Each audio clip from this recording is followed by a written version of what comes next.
We want to be able to let you ask questions, and we're going to have to wait for more people to get in here.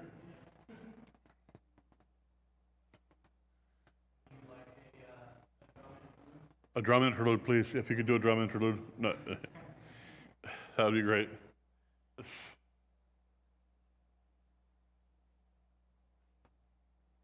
we know how many join us online? 10.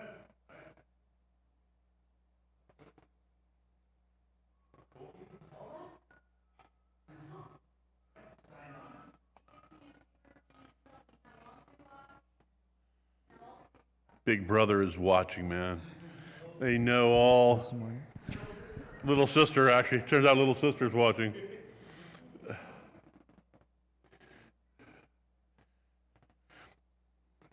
All right, let's go ahead and get started because obviously they're going to take their time. So Jonathan's going to come back up here. Mark is going to take the microphone around so that we get you on the audio. So if you have any questions, this is your chance to ask questions you might have had about the presentation or things that weren't in the presentation. We just want to give you a chance to have your question answered if possible. All right, you want to start? Yeah, okay.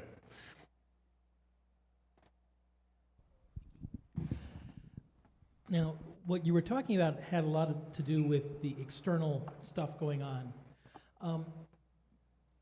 Thinking about what's come out recently, talking about neurotypical versus neurodivergent. Okay. For those people who are neurodivergent, which I think I'm one of them, I haven't been officially diagnosed, but I'm pretty sure. It just seems like if you're having problems in the mental forum, that it's almost like that's the way God made you. Do you have an answer to that? I mean, because everyone's made different. It's just, do you think that being neurodivergent versus being neurotypical has something to do with it as well?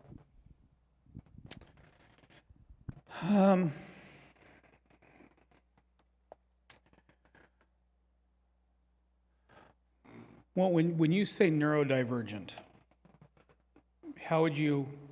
what's your understanding of neurodivergent? Talking also about ADHD, about autism, about things in that realm. A lot of kids back in my days, with some of the things they did, nowadays would be diagnosed as autism or ADHD. So, that's a very good question.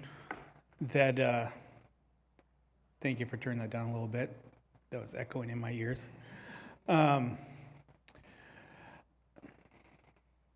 think when it comes to a lot of these, whether it's ADHD or autism, I think we're in a day and age where in the past it was underdiagnosed.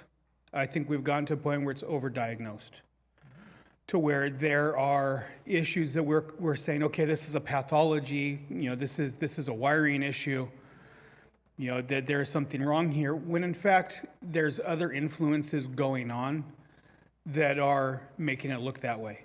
We talked in the presentation about anxiety, right? Where we look at caffeine causing these anxiety reactions. There are things in the way we develop that it could be not being touched enough as a child. It could be it could be just interactions, the way you're interacted with, that has led to that kind of lack of development. To where in that situation, rather than someone being neurologically divergent, they're really to where if you're being divergent, it can't be reversed. I think in a lot of that, there is the ability to reverse that because of misdiagnosis. I hope that answered your question. Yeah, if not, I can answer after as well. You brought up, I just lost my train of thought.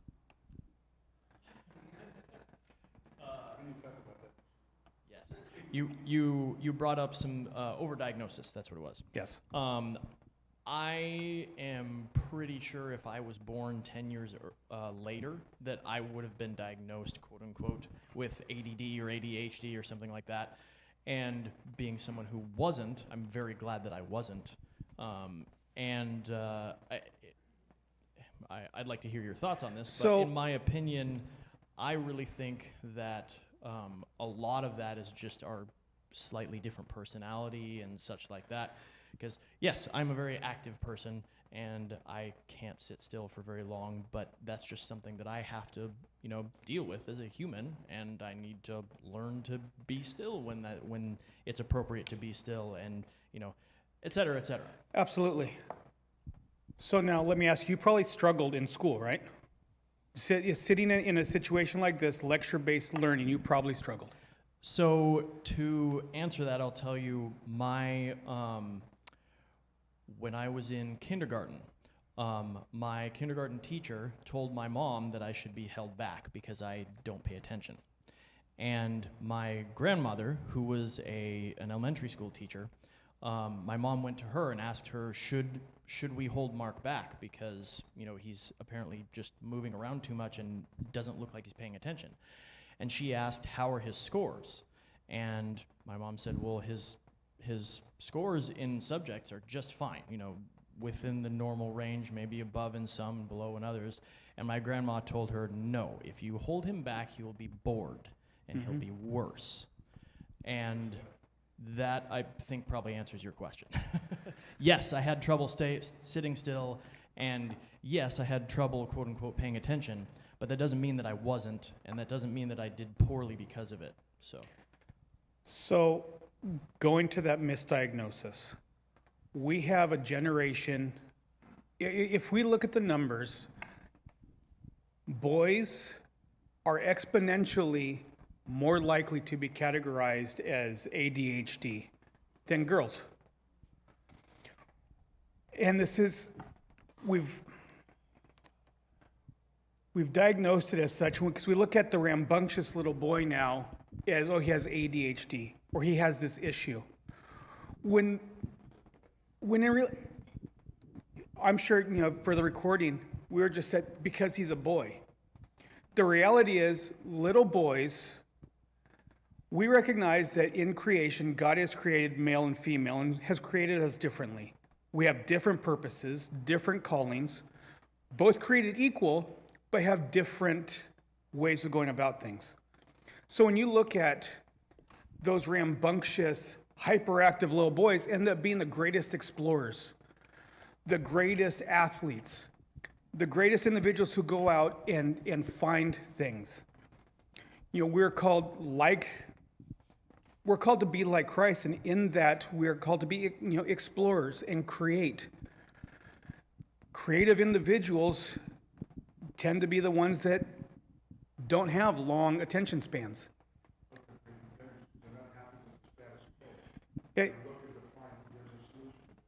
Exactly. I think, now this is just my personal opinion, but I think that we've tried to find the lazy way out as far as parents and teachers and everything. And so we over-medicate. Rather than recognizing the child for who they are and their talents and skills and giftings, we're saying, oh, you have an issue because you don't fit into my box.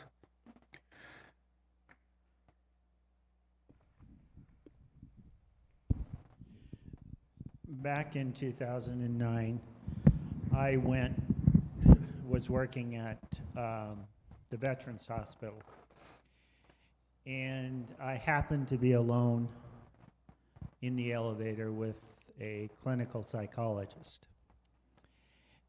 And I asked him a question in this way. I said, wouldn't it be better for these individuals to forgive and let go of the past than continually dwelling on it? because I saw nothing but men from Vietnam wearing all their patches, seeking counsel from him. And he said yes. They have to learn to forgive themselves, forgive God for sending him there, and forgive themselves mostly for surviving the situation. How much does forgiveness play into our mental health in all those aspects? I think forgiveness is key. It's a key component. Forgiveness to yourself, forgiveness to others. So I use the example of my uncle. My uncle was killed in a car crash. He was 25. 16-year-old kid crossed the center line, hit him head on. Now, I look at family members that have held him, that 16-year-old responsible and hold a grudge towards him. He doesn't know that. It's holding them captive because they can't forgive. When we forgive, it's letting loose of those connections and allowing us to move forward. If we live in unforgiveness, then we live in a place where we're purposely anchoring and tethering ourselves to the past.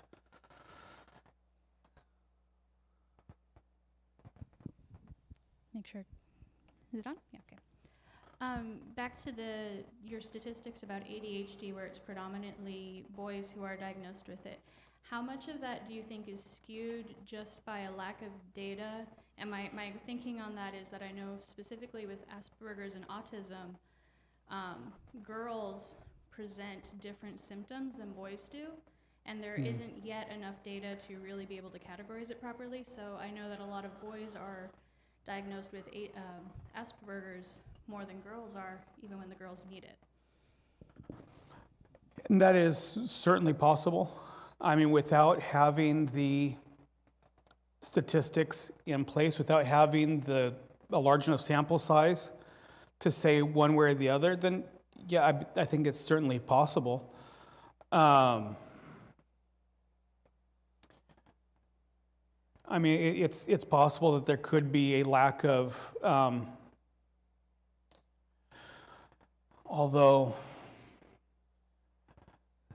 with autism and Asperger's, that's still something that is still newer in our understanding, and there's still a lot that we don't know about how they present. Because I mean, even just recently, Asperger's is no longer a recognized issue. The DSM-5, which is used by psychologists to diagnose, don't even recognize Asperger's anymore. They've removed it from the last edition. The newest one just has it all as autism spectrum disorder, because there's so much that we don't know about what is, what isn't. And along with that, you're going to have stuff that it gets misdiagnosed because they have things that right now we might feel like this is, that over time we look at and say, you know what, that really isn't. Unfortunately, right now there is such a move towards diagnosing so you can put someone in a statistical box, when the reality is with stuff like this, with mental health and specifically pathologies, usually someone doesn't fit neatly in a box. I just want to share something about the childhood mental health stuff. So my oldest is 17, his name is Devin, and he, from the time he was really little, was just like berserk. I mean, he was a real handful, and it wasn't just like a lot of energy, it was also like bad behaviors and violent behaviors. And I was a single mom, and so I was always trying to find a way to, deal with that. And so I had him in therapy, and eventually it came to a point where it was like nothing was working. And he was still having these, very violent episodes. He would begin hurting me, he would hurt his siblings, all this kind of stuff. And so medication was the route that I went.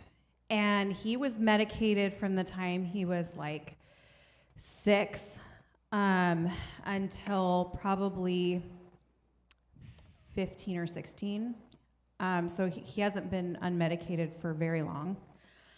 And so I would say I never allowed them to place a diagnosis on him because I didn't want him to have to carry a label. I felt like that was just a power I didn't want to place over him.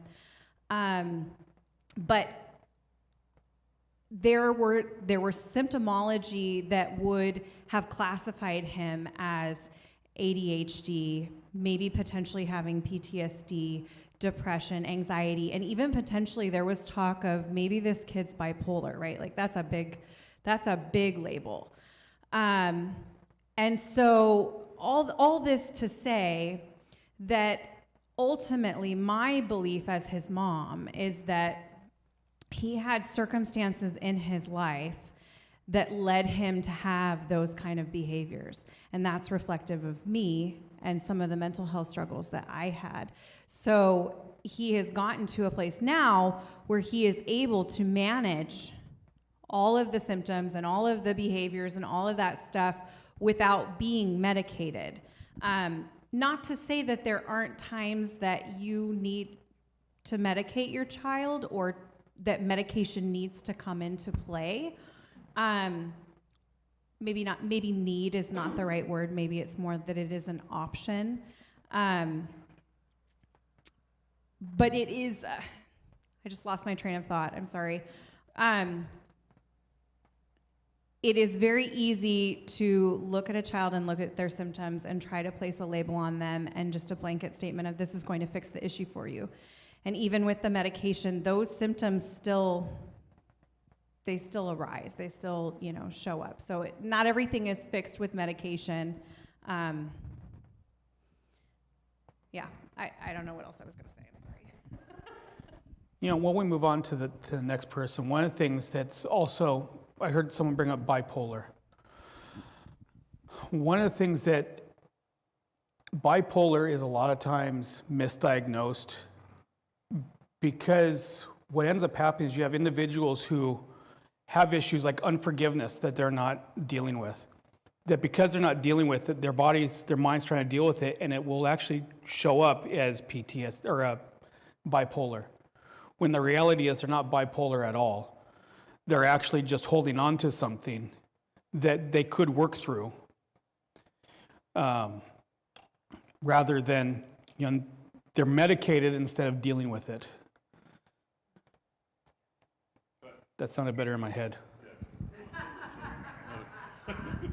So I had to deal with a young man who was, they used to call it manic depressive. Now they're calling it bipolar. And so he would stay up really, really late for 3 or 4 days and be very creative.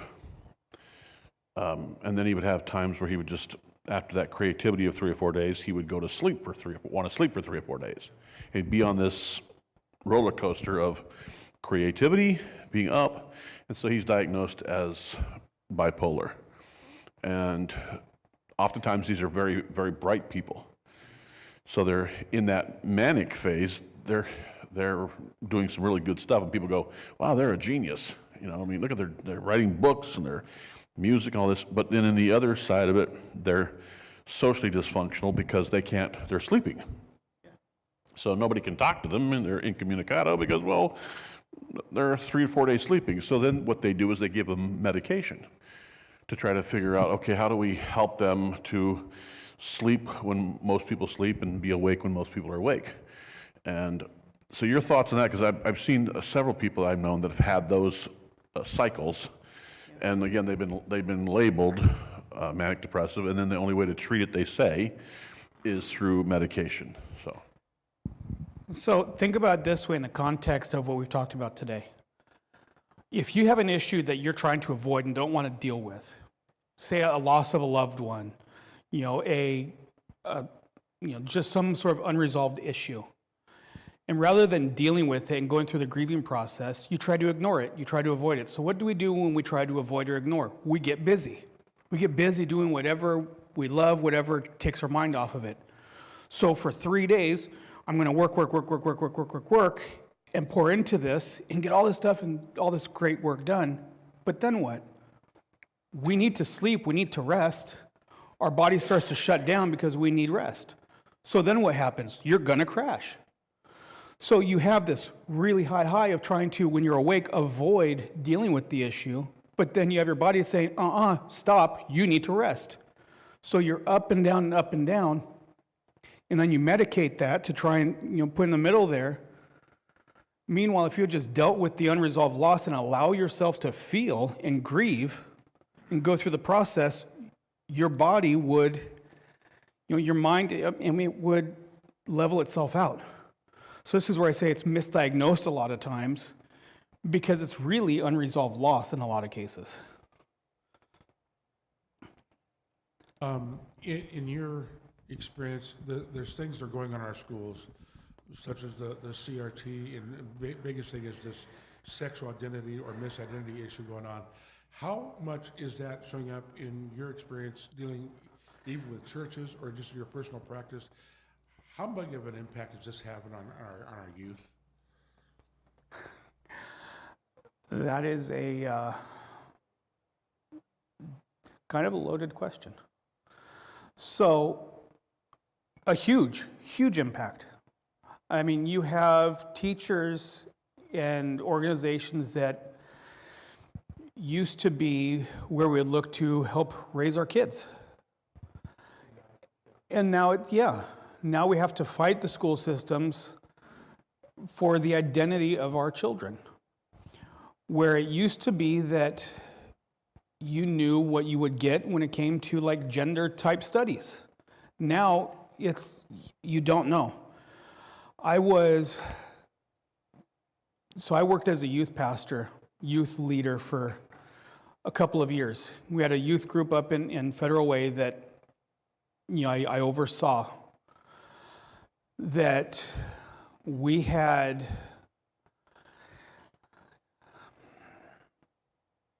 a large portion of the girls in the youth group that identified themselves as bisexual, lesbian, asexual. A large portion. Because this is what they were told.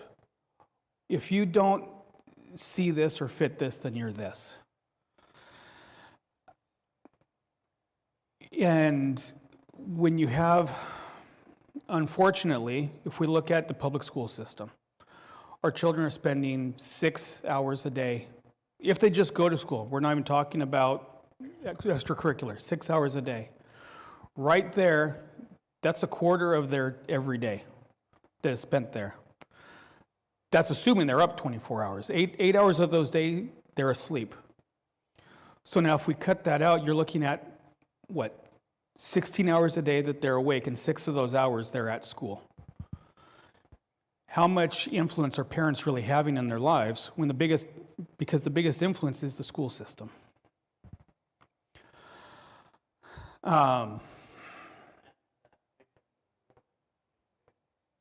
Victims are rewarded, yeah. We are seeing that, unfortunately. That is something that victims are rewarded. Yes. Yeah, I mean, this topic is one that we could go into and debate and talk for all afternoon. It's not a simple one to answer, other than just the basic, yeah, it's absolutely. Well, I think it was a country western singer, and I heard this past week, that she had a tomboy phase. She was so glad that this wasn't going on. A very popular musician made the comment that I'm really glad that this wasn't going on when I was going through my tomboy years, because my father would have gone with it, and I would have been a boy, and I would miss out being the woman that I am. Yeah. So I think we're screwing it, from my perspective, we are screwing up with the mindset of our youth in such a way that it's going to destroy that generation. So, if I can be honest. We prefer that. I think this issue that we're discussing isn't just an issue with secular society. I think this is an issue within the church, and that is, for a very long time, we have built up this is what a woman looks like, this is what a man looks like. If you're not the strong masculine man, then there's something wrong. There's something off. If you're not this great feminine Southern belle woman, there's something wrong. These are what what you're going after. But the reality is, let's go back and look at the Bible. King David was artistic. King David was, a lot of times kind of viewed more on the feminine side. If King David lived today, what would society say about him? I mean, he would be questioned, is he straight or is he homosexual? What is he? There'd be questions there. And the same thing, we look at, like Deborah. Deborah's this great woman of God in the Bible. But when you think about to drive a stake through someone's head, right? Some little tiny thing isn't really going to be able to, we're not talking like a little nail, we're talking a big stake. She's probably a pretty big, burly lady. Probably not the kind you really want to mess with. Someone's going to look at it and say, well, she doesn't fit the stereotype. So even within the church, we have these stereotypes, unfortunately. And I have a family that I went to church with, great family, that the husband is a very artistic, very successful in photography, is all about that. Loves to do the laundry, loves to do the house chores, does all of those things. Where the wife loves to go out building Jeeps and dirt bikes and off-roading. You would look at it from the outside and be like, what's going on here? Love the Lord, raise their kids to love the Lord, but they don't fit the stereotype. So the thing is that we need to understand that not everybody is going to be a masculine man, and not every girl's or woman's going to be a feminine woman. There's in between there. And just because you're not one extreme doesn't make you any less a male or a female. Is that like now, even go to Home Depot, you get people with their pronouns, preferred pronouns. Yeah. What part of insanity is it? Is this also, are you seeing how this, is this schizophrenia? What is going on in this that I'm still trying to wrap my head around the whole concept? I'm gonna get in trouble at Home Depot when I'm trying to say I think a lot of it is, we're in an entitlement generation. I want to be what I want to be, and I want what I want, and I get what I want. Everybody gets a participation ribbon. I'm not happy with this exact situation. I'm not happy that I was born this way, and I want to be something different. We have a society that says you can be and do whatever you want to be. That's not entirely true.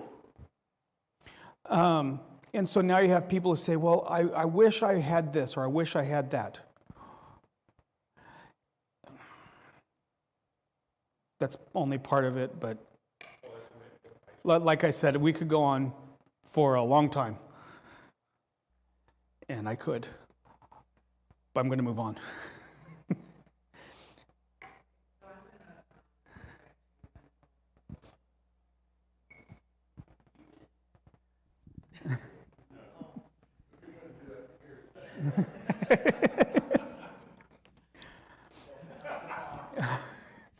So I want to refer back to your mental health fact sheets. I Okay. find some of these statistics, I can't say the word now, astounding. Yeah.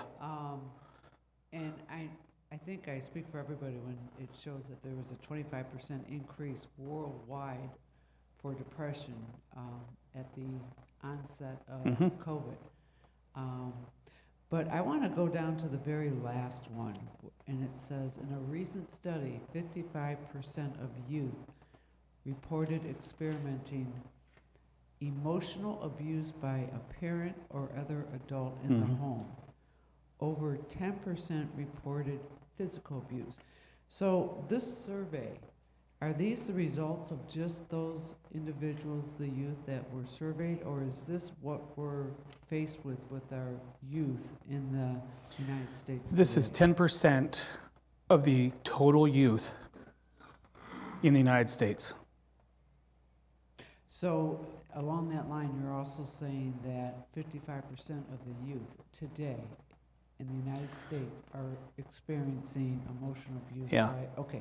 And then you have a little subnote that drives to where this is coming from. Uh-huh. So with this in particularly, so that 55%, that 10% is part of that 55%. Because if you're physically abused, you're most likely emotionally abused as well. But I think this one is important because it's cyclical. These individuals, hurt people will hurt people. Abused, most abusers were abused at one point. And so addressing it with these kids can help stop that cycle. But the reality is, why were they abused in the first place? Where if we were to look at the abuse done to the child as the symptom or the result, what is the root cause that led to the abuse? That root cause would be what led that adult to feel. What within them makes them feel it's okay to abuse a child? What issue are they dealing with that they're trying to fulfill that darkness within them or that void within them by abusing somebody else, especially a child?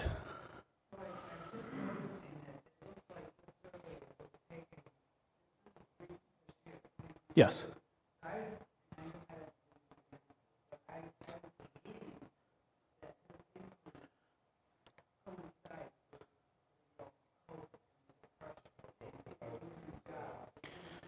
As far as the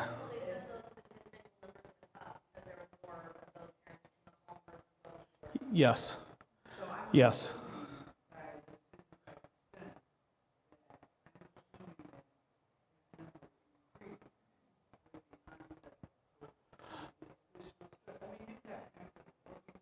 yeah. Mm-hmm.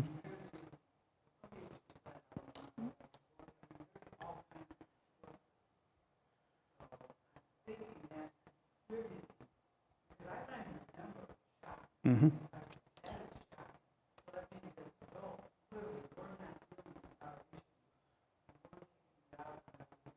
Absolutely.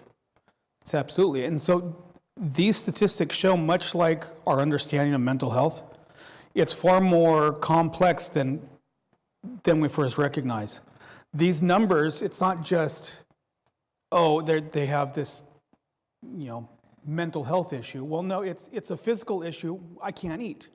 It's an emotional issue of I feel bad about this, and I don't know how to deal with it. I mean, it's a relational issue, and we talked about the power of touch and connection. When you've cut that off, you're going to lose that power of connection, that power to heal. You're going to end up with a rise in pathology. These numbers rose because we had the lack of touch, we had the disconnect.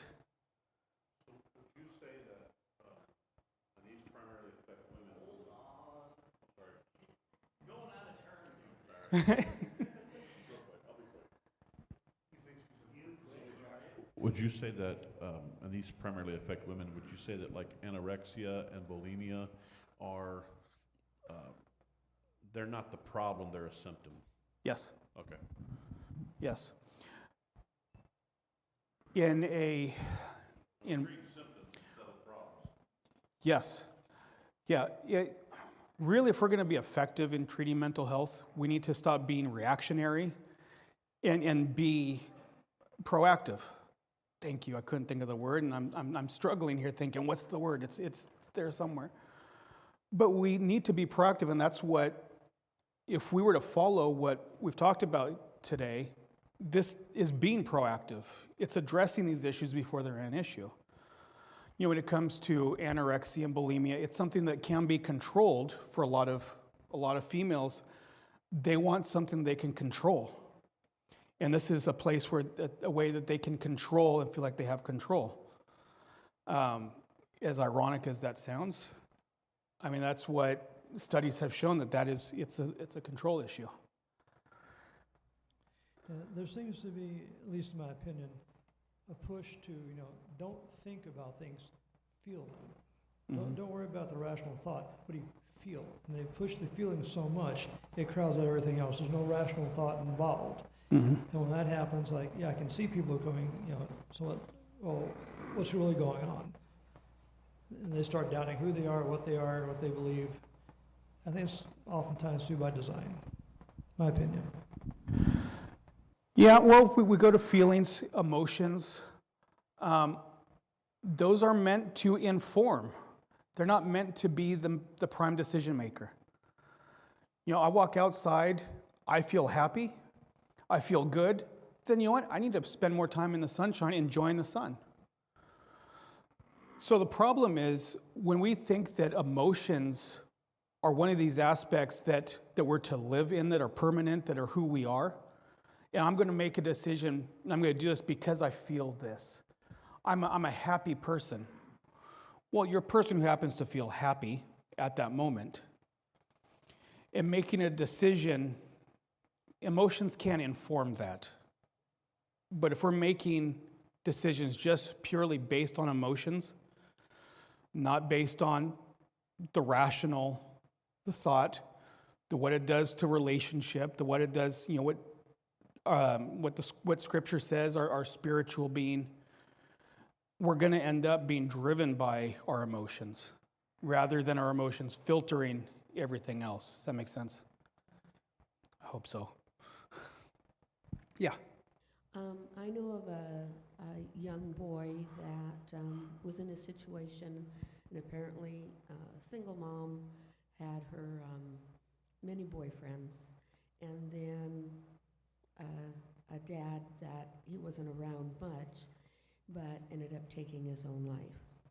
I have a girlfriend that said, well, this boy is probably turning transgender because his dad took his life, so it's almost like a form of suicide to get rid of being a boy and now becoming a girl. Do you have any thoughts on that?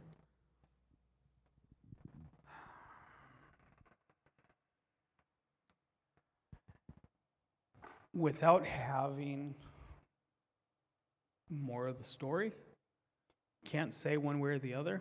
It's certainly possible that given the lack of that father figure and being in a more feminine environment, that he could be led to become more on the feminine side and then be directed by stereotypes to say, well, if you're more on the feminine side, then you should be a female.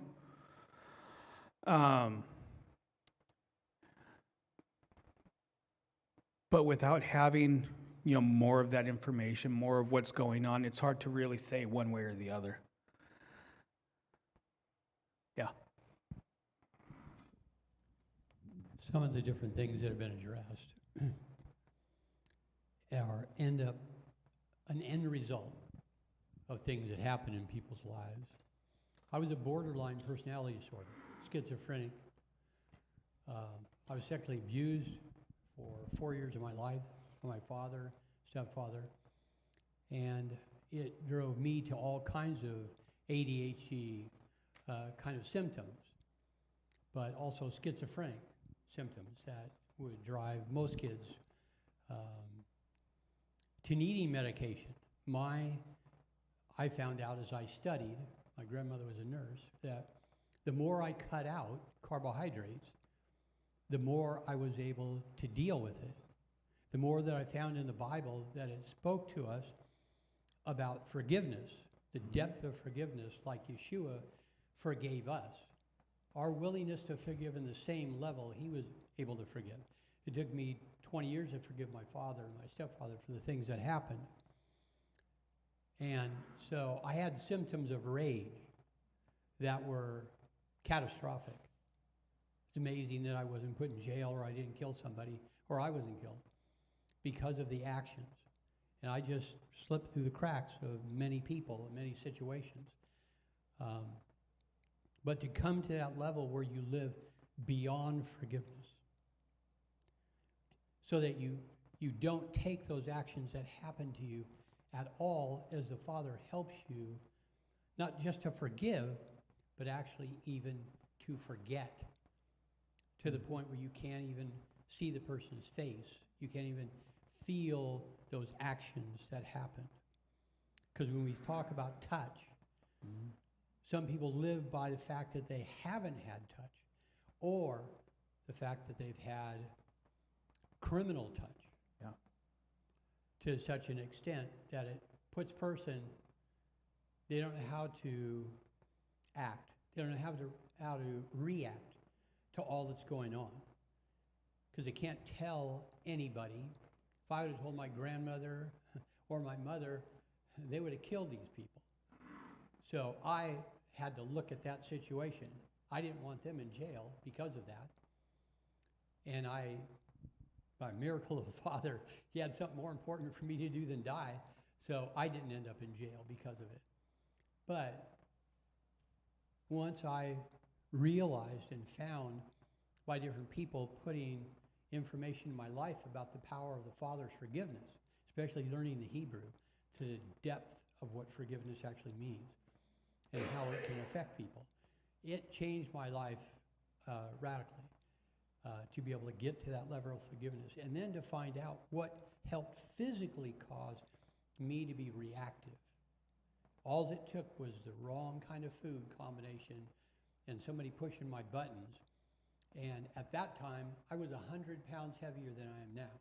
I was a bodybuilder and big. I worked out with Arnold Schwarzenegger before he won any contest here in the United States, and I looked like he did. So when I grabbed somebody by the throat and picked him up off the ground and wanted to kill him, and somebody else said the right words, and I didn't, thankfully, but I learned that measure of forgiveness, so it helped me not react to people pushing my buttons by them just thinking, he's a big sissy, a muscle guy, or he's a raging maniac, So that change many times has to do with having the right touch, having the right words, having somebody say the right thing to you that helps you release all that energy, all of that anger, the crime-ridden effect of your life. You have to go beyond that. You have to know he created us for something greater than that mess. As we talked about a week or so ago, how many of the prophets in the Bible didn't go through a lot of garbage, a lot of stuff in their life, going down to the bottom, coming back up again? And for different reasons, the Father can use all of that, just like he used this in my life. I've ministered to many people about having the rage and also having the ADD, ADHD type of life, and how that can play. And so psychologically, I'm studying for nutrition. I've been a mechanic for 55 years, and also hypnosis to help people. And I studied from a doctor in Chicago and a doctor that was down in San Diego, and that during COVID, their understanding of how many kids were affected from crime in the home, being at home for a whole 2 years, that was more like 40% of the children had criminal effects in their life. Sexual abuse, emotional abuse, way higher than what is advertised. Yeah. I don't know what the statistics around here, but yeah. So it's a powerful thing to give the Father lead in our life, to be able to forgive and put that behind you. And it takes time. It doesn't happen overnight. No, and you're absolutely correct. And that demonstrates, kind of what we're saying here today, is that the problem from a secular standpoint is that You found your freedom through the direct influence of Christ in your life and the truth of Scripture. Secular society doesn't have that. They still try to find the same results without having that ultimate power that we have. Okay, go on. No, you. To kind of piggyback on that too, that makes you wonder how much of mental illness may or may not have to do with diet, and therefore, if we just would follow, say, food laws or other, things like that, the designer of our bodies knew how we were supposed to eat, etc., then maybe our bodies would work the way they're supposed to, if you know what I mean. Yeah. I mean, this is a great argument for that. I mean, when we look at like fish with no scales, well, what do they end up being? Like catfish, they're bottom feeders. You are what you eat, and their nature is vacuum cleaners. So their meat becomes, garbage. When we eat those things, we eat like garbage, we start to struggle. We don't think as clear, we don't operate as efficiently. We end up having struggle. So diet, all of this, like I said, it's intertwined and works together. To try and break it apart, you're going to see issues in one area or another. Go ahead. I'm not a fan of social media. I try to avoid it as much as possible, but I do get on Facebook occasionally to connect with people, and I can't seem to get on Facebook even once in a day without seeing something along the lines of, that person's toxic and I cut them out of my life.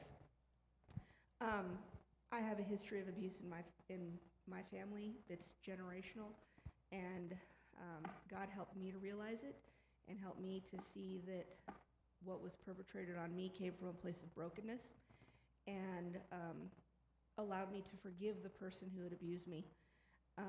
And so much so that I was praying for their healing and praying for God to open up their eyes to what was going on in their lives, to bring healing to them too. And healing's not complete by any stretch. The stuff that happened went for years and very deep, so I'm still struggling with some of that. And they're at a much healthier place. In fact, we have a really good relationship right now. But for a time, there was a time when I could not interact with this person who I was related to, a blood relative. I had to avoid because I knew that they were still in a place that was unhealthy, as a means of staying healthy for myself, to not communicate with them, to not interact with them, as a means of avoiding more potential damage being done.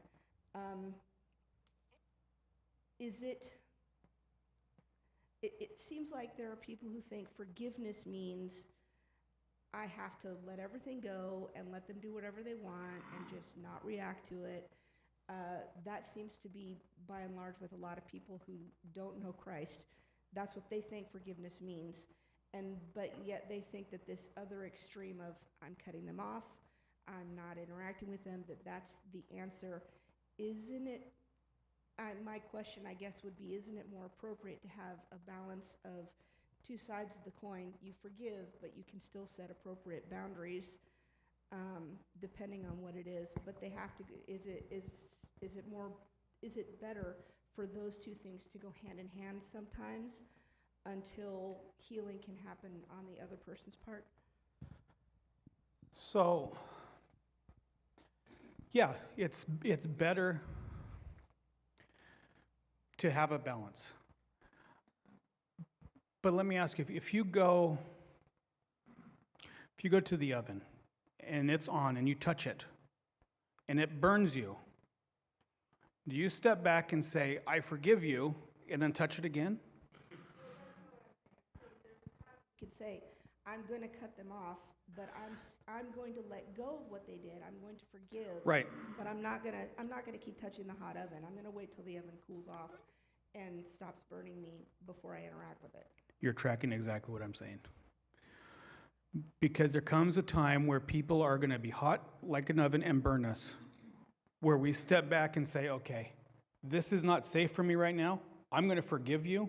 In the case of an oven, I'm not going to pick that oven up and throw it outside into the garbage heap. I'm going to let it stay, and I'm going to forgive. Because as a legal standard, forgiveness is to say, I'm not going to hold you accountable for what you did, but it doesn't say that I'm going to forget and go back to the way things were.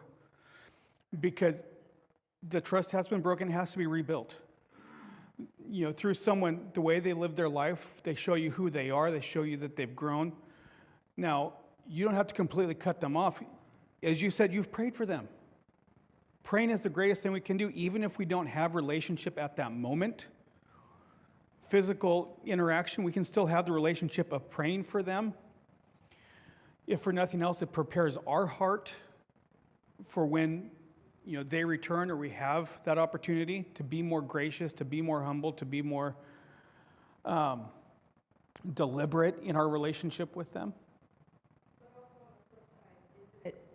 Can it not be just as damaging to walk away from the hot oven and then continue to stay mad that the hot oven was hot and burn you and say, I'm never interacting and I can't believe that oven, and go on and on about how bad that oven is for burning you, and to not let go? That's the forgiveness aspect, isn't it? To say, I'm never using another oven again because that one burned me, is just as damaging as continuing to let the same hot oven touch you. Yeah. It's twofold. Am I understanding that correctly? You are, and you're tracking correctly. I mean, what I hear from you, your understanding of what I'm trying to communicate. I might not be communicating it well, but your understanding seems to be spot on. So this is my understanding of forgiveness, we've talked about this in the past. Forgiveness is not saying that what the other person did to you was right. Because that's what a lot of people think forgiveness is. Well, I've got to admit that no. And then forgiveness is also not saying that I need to be restored to that person. Their restoration may happen, but that may be down the line. That's not an automatic. Because especially if the person's abusive, to be around them and to allow them to perpetuate abuse, what forgiveness is saying, I give it over to God.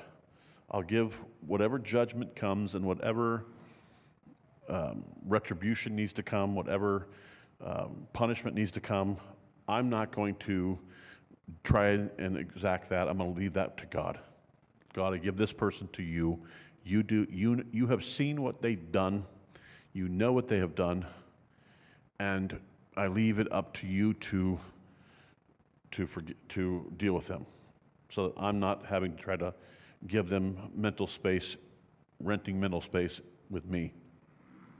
But also, forgiveness isn't saying that, again, what they've done is right, because it could be something that was horrendously wrong. And that doesn't mean that they don't deserve punishment or judgment for what they've done. But I'm going to leave it in God's hands to do it, so that I'm turning it over to Him. And then Danny brings up a great point, is that when people have violated trust, then you have that right as a human being to say, there may be such violations of trust that I just will never trust that person again, because it's such a violation of trust. And I'll give you an example of that. If you have a parent that sexually abuses a child, I think that trust, you have violated a most sacred trust. Should you forgive the parent as the child gets older? Yes. Should you trust them? I would say jury is still out. And if you didn't trust them again, I don't think you're outside of your spiritual maturity lane to say, no, you know what, that's an egregious violation of trust. And for your own mental health, you may need to separate from them, because it's like, no, it's just not healthy. I think the scriptures, one of the things the Psalms have come to say to me is, David says this in the Psalms. He does not stand in the way of sinners. He does not sit in the seat of the scornful. He does not, you go to Psalm 1, there's certain people that are toxic. They are toxic. He says, don't sit in the seat of the scornful, the wicked, the scoffers. Be careful of these people. So the Psalms have come to me to say, and we don't like to say this because it doesn't sound spiritual, but there are people that at some point you may have to say, okay, I got to cut this off because it's just not spiritually healthy. They're not a healthy person. That doesn't mean that somewhere down the line that you may, if they mature and if they come back to God, that you can somewhat build a relationship with them. But really, forgiveness is saying, okay, God, it's in your hands for you to deal with them as you desire, and I'm gonna release them to you. May I butt in there a little bit? In addition to that, is there not also a little bit of a delineation between trust and expectation? Because again, going along with, this victim mentality, I think not every time, and maybe not even most of the time, but I think some people expect a ton of somebody and they don't deliver, and then they view that as a betrayal of trust, when really that person didn't do anything, didn't wrong them necessarily, they just didn't realize how and my point in saying that is a lot of the times when speaking of trust, we want to assign blame, and a lot of the time there isn't one person to blame in a situation. And a lot of the time, two people in a situation can both feel hurt from the same thing, and neither one of them was necessarily in the wrong. True. But one person had this expectation and another person had this expectation, and they just didn't line up. Right. Anyway. So, no, you're a great question. So you're right. The expectation should be legit, and I would say that in a situation where you have a 5, 6, a child, that their expectation should be that their parents will not physically abuse them and not sexually abuse them. So that's a legitimate expectation. And right, I know. Right, I know. So I just want to make sure that we're delineating those categories, because there are situations where you are a victim of someone's physical or sexual abuse, and in those situations, and we've had a number of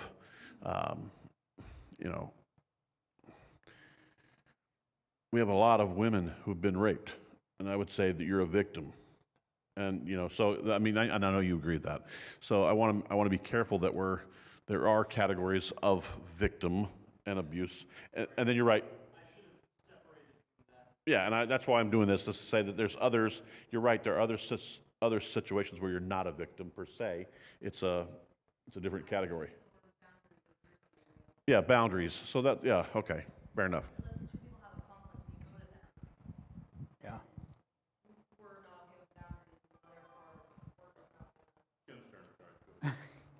Okay, so I'm a numbers kind of gal, so Okay. I'm going to take you back to your fact sheet, and I'm sorry for this. Nope, you're good. And if you can't speak to it, that's fine. But let's go down to COVID deaths worldwide, and then look over at mental health deaths worldwide. COVID-related is 2.9 million. Mental health is 8 million. That's nearly 20% difference, an increase in mental health. Can you address that? Is there anything that you could say as to what is driving that? So you're looking at worldwide deaths are 6.29. And worldwide deaths for mental health are 8 million. So another thing to look at here, this worldwide deaths, that is from the beginning of COVID to June of this year. That's the entire 2.5 years of COVID. Worldwide deaths, that's 8 million per year. Per year. It's worse. It is far worse.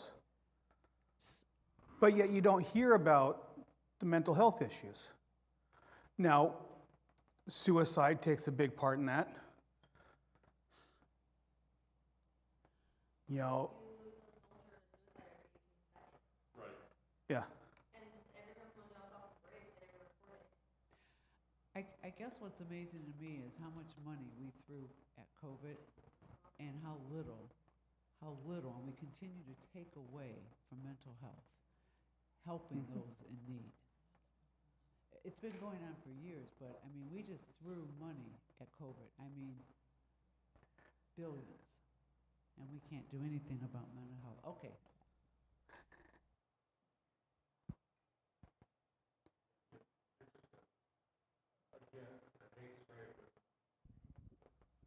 Oh, you trying to turn me off again?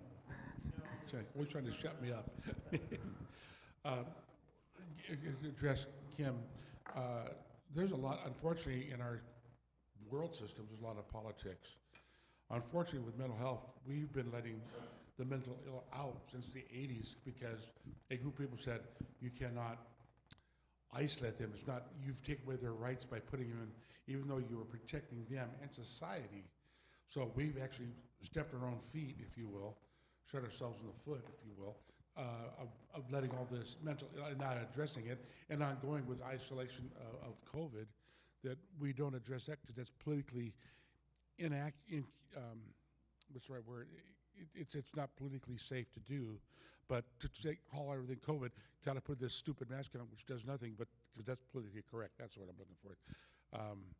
How long are we gonna let politics determine how we treat stuff like this? Because a lot of this stuff, even today with mental health, a lot of it has to do with mental correctness, including the sexual orientation issue, sexual identity issue, even as much as the critical race theory. All that stuff is having mental health ramifications. Or am I mistaken?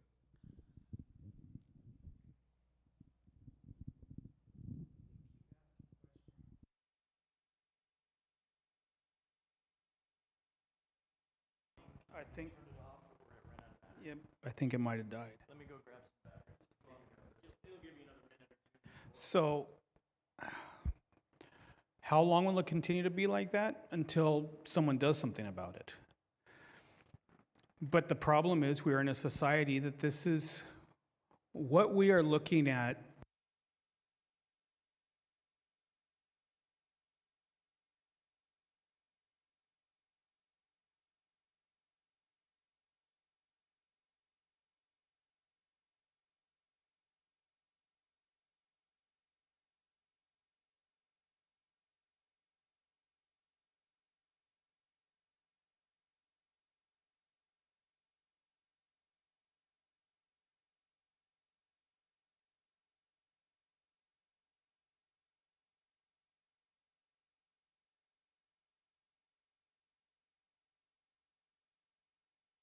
Do not turn this on. There you go.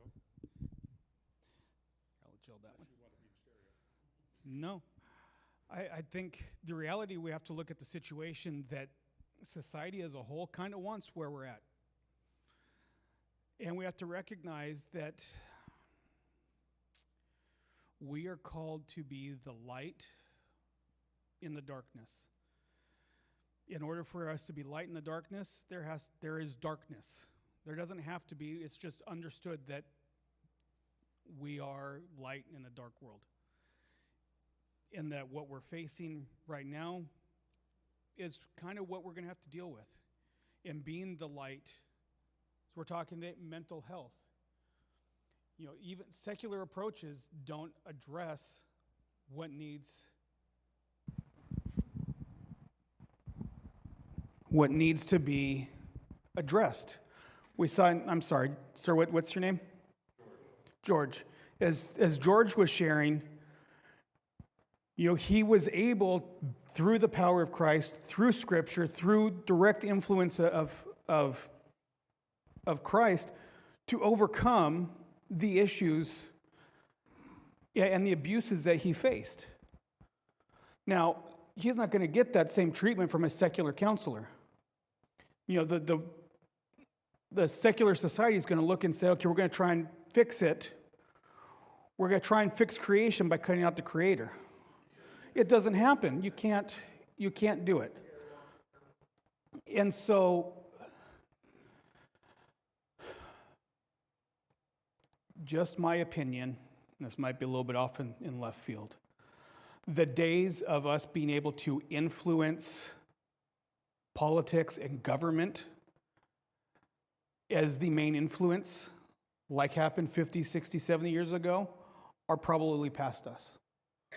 we are, by all intents and purposes, living in a post-Christian society. And as such, we now are fighting an uphill battle to be that influence to change the individual in the community to then influence the change on a higher level. And this is where, because Christians are being pushed out of the mental health field, we're being pushed out. Yeah.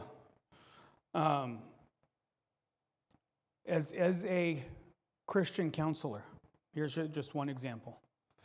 If you are a Christian counselor, someone comes in that is a Christian, if they do not say, I want biblical counseling without being prompted, you cannot use Scripture. If you're licensed, if you have a state license, and you are a Christian counselor, if the person does not say without being prompted, I want biblical scriptural counseling, that counselor cannot give biblical counseling. It would be a violation of the client's rights. So, like for me, so I have the exact education of a professional counselor. Beyond that, but I am not state licensed. Because there are things I'm not going to counsel are acceptable, because I believe according to God's design, there are things that are not acceptable. And state would force me to, I would spend all this time, all this money, all these years to become licensed for something that would just get thrown out the window by me saying that is not acceptable and this is your problem. As you've brought up, gender identity is one of those areas. George's going to go next. I want to say something real quick. We're going to end here in a moment. I have a doctor friend, MD. He's surgeon, and he had licensing practices, 2 hospitals in this area that are run by a Catholic organization. And he was, his rights were taken away to practice medicine or to be a surgeon at these 2 hospitals because he refused to stop asking patients if he could pray for them. So he would go into their room pre-surgery and say, I'd like to pray for you. And the hospital told him, you got to stop asking people that. So he refused. Both hospitals cut off his privileges, and so he's now no longer, he's doing medical missions overseas, but he's not practicing here anymore because he believed he should, try to pray with patients before. And if the patient said, no, I prefer you not pray, he would say, okay. He still prayed before surgery, but here was a man of faith who believed that it was, a good thing to pray with his patients before surgery, and 2 hospitals said, no, you're violating patient rights by asking them if you can pray for them. So this is where, he was driven out of the profession as an OBGYN because he refused to say, okay, I won't ask. And he kept asking, and they finally said, okay, privilege is revoked. So this is where we are. So I could see where the counselors are also facing this kind of thing where, if you say you're being constricted as to what you can and can't do and what you can express and not express. So go ahead, George, with your comment. And then Larry, I'll get you there. One, I have a friend who is a practicing MD and a surgeon. He's down at San Diego State University, Southern California Medical School, and he did 2,000 autopsies on COVID people. And he said out of those 2,000, only 1 in 10 died of COVID. All the rest died of heart disease, cancer, diabetes, arthritis, but they made the hospital say it was COVID if it came up when they tested them in any way, even though they had 0 symptoms of COVID. So they could run the machine that did a testing from 10% you're walking around and you could sneeze on somebody and give them COVID because you were that active. But they would test people all the way to 90%, which means if somebody walked by 100 feet away and they got a drift of it and it happened to be in their nose, that's all the more COVID. They never had any symptoms, they're never affected, but all of them were told to be COVID. In every hospital, from everyone, and he did autopsies from Chicago to Florida that were sent to him. Now, and he talked to many of the families, and now because he asked the families if they were believers, just asked them, he no longer has his privileges at the medical school. I mean, he didn't pray for them on the phone unless they, would you pray for us and what we're going through? And he would, but yeah, in any way. In my situation, my father, I was separated from him for 30 years, so I wasn't able to deal with the situation. My sister was around him a lot, and she called me up and said, you know, can you forgive him for the things he did? And she never knew exactly what it was. She just knew there was odds between us. And my stepfather, when I was 15, this all happened between the ages of 4 and 8 years old, the sexual abuse that I endured. When I was 15 years old, I put my stepfather in jail because I found out he was still abusing. And so I went to the court, and it took a year to get him off the street. He went to jail for 25 years. I don't even know if he's still even alive. My dad is dead. He died of cancer. But after 30 years, my sister brought us together where I talked to him on the phone 5 times before I saw him in person. And I said, yes, I forgive you. I've already forgiven you. And I asked him, would you forgive me for the horrible thoughts that I had about you? I wanted to kill you. And it wasn't until we were face to face that he actually believed I forgave him. And it was only one time, and it was for an hour. My sister brought us together. And I prayed for him at that time. Now, 2 years later, he died of cancer. He wouldn't even go in and tell anybody he had cancer or disease or not because he felt he was unworthy of anybody helping him, and what he had done, he should die for it. So the opportunity to forgive people, to change their life, the opportunity for us to receive forgiveness from somebody else is something that has to happen in order for us to really understand our Father's forgiveness. And to change our lives. I mean, I've been studying nutrition for now 50 years, and I've helped a lot of people get out of Alzheimer's, out of Parkinson's, out of a lot of different diseases based on the way they eat. And I know it made a huge effect on me, so I could tell somebody else, and I saw their lives change, and their lives change, and their lives change because just changing the way they eat. But there also had to be heart change, you know, powerful heart change. Yeah.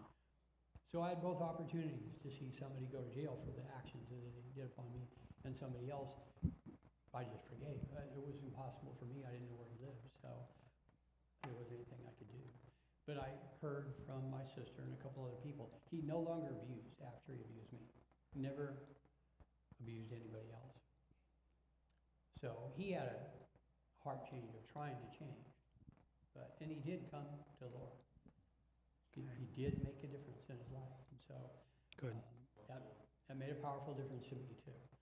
It helped me through all of it. Awesome. All right.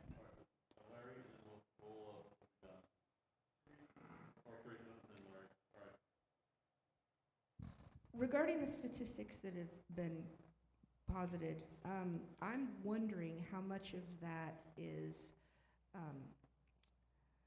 skewed isn't necessarily the right word, inaccurate due to either misreporting, like people not saying that they've experienced things.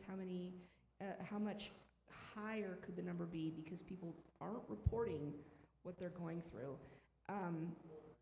Or the reverse, that the victim mentality of people saying that things have happened. Or when I was in statistics, my statistics teacher used to love to say, statistics means never having to say you're certain. She actually talked to pollsters who would call her house. They put her on the do not call list because she would narrow down the parameters. Well, what about this parameter? And what about this parameter? And what Yeah. about this parameter? So I'm wondering, I know that in polls, certainly, questions are asked a certain way to get a certain answer. Right. And so I'm wondering how much of the numbers are, how much of a variance there might be either through either things not being reported or things being asked in such a way that they get an answer that they're looking for. I would never want anyone to think that I'm trying to say that this isn't an issue, because that's not the truth. I know it is. Yeah. But I wonder how much the numbers are impacted by those variables. Well, as far as which number specifically? Like the, regarding, like abuses and. So the child abuse and number. things like that, and some of the mental health stuff that, you know, that there's, sometimes it seems like, especially like with the gender identity stuff, it almost feels like a fad these days to say, well, I've got this issue. Yes. So, and I know that it's a broad coverage there that I'm asking about, but. So, like with the abuse numbers, because they're dealing with children, it is a 4-time blind study with a 12% variance. So they took those 4 studies blindly done with those variances and averaged them out to give you that number. As far as the AACC numbers, those are done on a triple blind. So when you go through and you see like the ones that have the AACC numbers, because they operate off of the same, you know, American Association of Christian Counselors and the American Psychological Association, of a 3-time, I can't think of the term right now, but those have a variance of 6 to 7%. So when you look at some of those numbers, they can be higher by 7%, lower than 6%, but they've been averaged to that center. So yeah, I mean, it's very likely, especially when you're dealing with kids, that, oh, my friend is dealing with this, well, I'm dealing with it too. Or my dad said something not very nice to me, or he punished me. He was emotionally abusive. He told me I was in trouble. No, he just disciplined you being a good parent. So there are those built in, and that's why when it comes to kids, the variance is understood to be higher. Larry's question got answered. Okay, all right. All right. Thank you guys for coming. Oh, go ahead. So, Well, why don't you ask your question with private? Yeah, go up there and talk. We'll let everybody go. Yeah.